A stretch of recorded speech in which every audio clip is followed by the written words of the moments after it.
Plot দুর্নীতির বহুল আলোচিত একটি মামলায় ক্ষমতাচ্যুত সাবেক প্রধানমন্ত্রী শেখ হাসিনার ছেলে সজীব ওয়াজেদ জয় ও মেয়ে সাইমা ওয়াজেদ পুতুলকে ৫ বছর করে কারাদণ্ড দিয়েছেন আদালত। রায় ঘোষণাকে কেন্দ্র করে আজ বৃহস্পতিবার ঢাকা মহানগর দায়রা জজ আদালত এলাকায় নিরাপত্তা জোরদার করা হয়েছে। অতিরিক্ত পুলিশ সদস্যের পাশাপাশি মোতায়েন করা হয়েছে বিজিবি সদস্যও।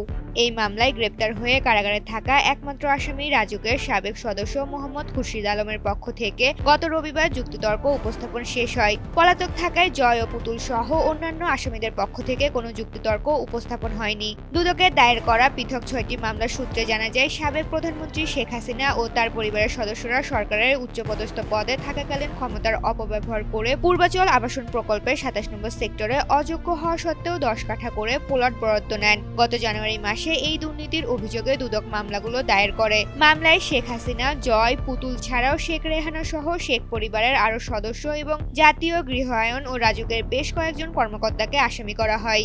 আদালত সূত্র অনুযায়ী গত ৩১ জুলাই এবং অন্য ৩ মামলায় ঢাকার বিশেষ জজ আদালত ৪-এর বিচারক মোহাম্মদ রবিউল আলম আসামিদের বিরুদ্ধে অভিযোগ গঠন করে।